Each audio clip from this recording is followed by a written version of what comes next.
Salut à toutes et à tous, bienvenue dans cette nouvelle vidéo. Encore merci d'être de plus en plus nombreux à être abonnés sur cette chaîne.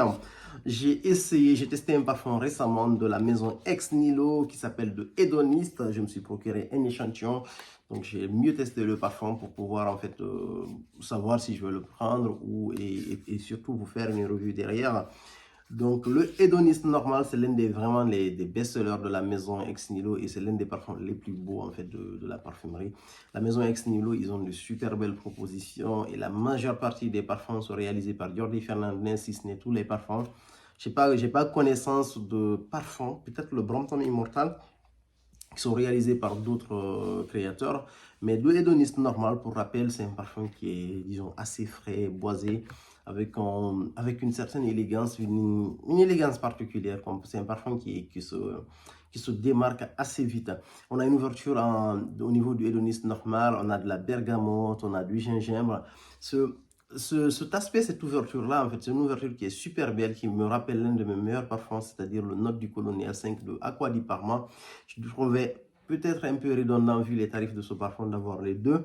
Et après, en note de cœur, on a du note boisé, du bois de cèdre. En note de fond, on a du vétiver, du musc et de la fève de tonka. C'est vraiment un parfum avec une cohérence, une évolution qui est juste remarquable. C'est quelque chose de vraiment très beau.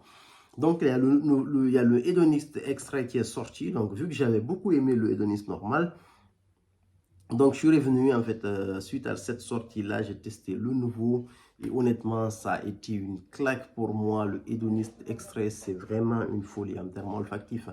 On a une ouverture qui est presque similaire, mais qui est beaucoup plus profonde. Gingembre, bergamote et pamplemousse au niveau de l'ouverture. La ouverture, elle est beaucoup plus fraîche, elle est beaucoup plus riche que le précédent. Et après, il y a une note qui est particulière, en fait. Il y a une note de litchi qui a été rajoutée, en fait. Et cette note, en fait, elle me rappelle légèrement, en fait, le Delina de la maison Parfum de Marly. Après, on a des notes boisées, les mêmes notes qu'on retrouve dans le précédent. Honnêtement, c'est exceptionnel. Quand vous le mettez, il sent très bon.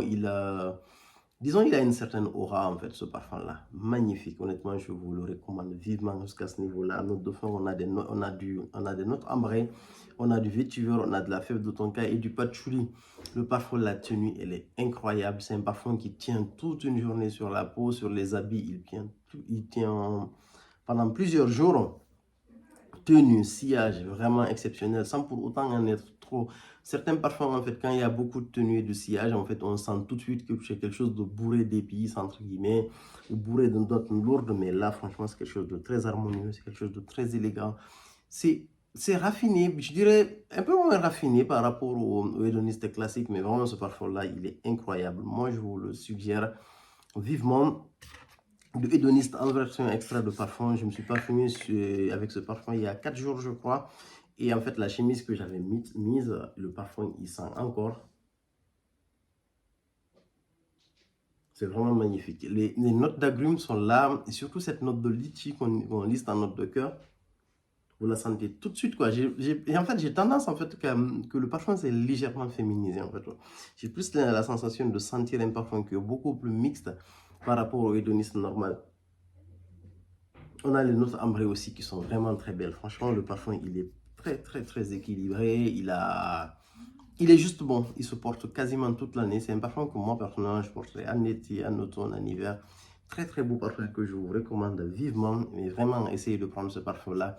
Mais le parfum, il a un hic. Il a un hic, un gros mais. Il est à 350 € que je trouve mais excessivement cher. En ce moment, j'ai du mal avec les parfums il y a certaines références, c'est vraiment de gros coups de cœur. Et je ferme les yeux, je les prends sans réfléchir.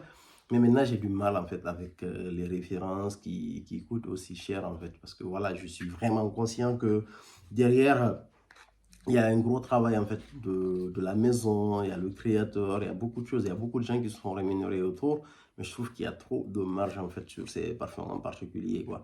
Et ce parfum-là, j'aurais trouvé en fait, je vais pas donner d'ordre de prix, mais il aurait coûté moins cher, c'est un parfum que j'allais trouver parfait quoi. Mais donc le prix, c'est vraiment un problème. C'est la même chose que je disais par rapport au Tom Ford Wood parfum, c'est un parfum que j'ai beaucoup et malgré le fait que ce soit l'un de mes meilleurs parfums, je ne l'ai pas pris à plein pot. J'ai attendu en fait d'avoir une bonne occasion pour choper le Tom Ford Woodwood. Donc, je pense que ce sera pareil pour le Hedonist Extrait, parce que quand on a une collection de parfums qui est assez importante, avec une rotation qui est, disons, un peu difficile, il y a certains parfums qui dorment limite dans la collection. On a du mal, en fait, à faire rentrer de nouvelles références qui sont chères, parce que derrière, on ne va pas les utiliser à leur juste valeur. Voilà ce que j'avais à dire sur le Hedonist Extrait. Pour ceux qui l'ont testé, n'hésitez pas à nous dire ce que vous en pensez en commentaire. Merci beaucoup, à plus pour de nouvelles vidéos.